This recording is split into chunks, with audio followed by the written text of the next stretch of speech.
Hello guys, used camera അല്ലെങ്കിൽ lens എടുക്കണമാണോ അതോ fresh camera എടുക്കണമാണോ നല്ലത് എന്നുള്ളൊരു ചോദ്യത്തിന് എനിക്കൊരു ഒറ്റ കാര്യം പറയാനുള്ളൂ. എപ്പോഴും യൂസ്ഡ് ക്യാമറാസ് എടുക്കുക. കാരണം എന്ന് പറയുന്നത്, ഒരു ഉദാഹരണമായിട്ട് നിങ്ങളൊരു വൈൽഡ് ലൈഫ് ഫോട്ടോഗ്രാഫർ ആണെന്ന് വിചാരിക്കുക.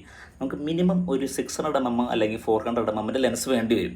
അപ്പോൾ ഇതിൻ്റെ പ്രൈസ് അപ്പർച്ചർ കുറവുള്ളതാണെങ്കിൽ അറൗണ്ട് ഒരു 10-22 ലക്ഷം രൂപ വരും. അപ്പോൾ ഇത്രയും വിലയുള്ള ഒരു ലെൻസ് എടുത്തിട്ട് നമ്മൾ ഫോട്ടോഗ്രാഫിക്ക് പോണത് മണ്ടത്തരല്ലേ?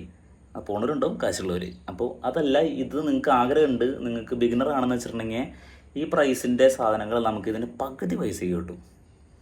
അതൊക്കെയാണ് ഞാൻ പറയണത്. നമ്മൾ എപ്പോഴും യൂസ്ഡ് ലെൻസുകൾ നോക്കിയിട്ട് എടുത്താൽ മതി. അപ്പോൾ ഒരു കുഴപ്പമില്ല, നമുക്കത് വെറുത്തായിരിക്കും അത്. ഇപ്പോൾ ഉദാഹരണമായിട്ട് നിങ്ങളൊരു വെഡ്ഡിങ് ലെവൽ ഫോട്ടോഗ്രാഫർ ആണെന്ന് വിചാരിക്കുക. നിങ്ങളുടെ ആവശ്യമുള്ളത് ഒരു പ്രൈം ലെൻസ് ആണെന്ന് വിചാരിക്കും, ഒരു 85 1.4 സിഗ്മ ലെൻസ് ആണെന്ന് വിചാരിക്കുക. ഇതറിയണവർക്ക് അറിയുണ്ടാവും. ഫ്രഷിന് അറൗണ്ട് വരുന്നത് 90,000 രൂപയാണ്. പക്ഷെ നമ്മുടെ കയ്യിൽ വെറും 6 മാസം പഴക്കമുള്ളതിന് നമ്മൾ കൊടുക്കേണ്ട റേറ്റ് 60,000 രൂപയാണ്. പ്രൈസ് ആലോചിച്ച് നോക്കിയത് ഇതിങ്ങനെയാണ് പോണത്. അപ്പം അത്രയും വിലക്കുറവിന് നമുക്ക് സാധനം കിട്ടുമ്പോൾ നമ്മൾ ഈ ഫ്രഷ് എടുത്ത് കാശ് കളയേണ്ട കാര്യമുണ്ടോ കൂട്ടുകാരെ? അപ്പോൾ നിങ്ങൾക്ക് നല്ല യൂസ്ഡ് ക്യാമറാസ് ലെൻസസ് വേണമെന്ന് വെച്ചിട്ടുണ്ടെങ്കിൽ നമ്മുടെ ഇവിടെ കോൺടാക്ട് ചെയ്തോ. നമ്മൾ നല്ല സാധനങ്ങൾ തരും. നമ്മളെ വിശ്വസിച്ചെടുക്കാം. ഡെലിവറി അവൈലബിൾ ആണ്. എറണാകുളത്ത് തൃശ്ശൂർ നമ്മളെ ഓഫീസ് വരുന്നുണ്ട്. ഓൾ കേരള ഡെലിവറി അവൈലബിൾ ആണ്. അപ്പോൾ വേണ്ടവരെ കോൺടാക്ട് ചെയ്യുക. Okay.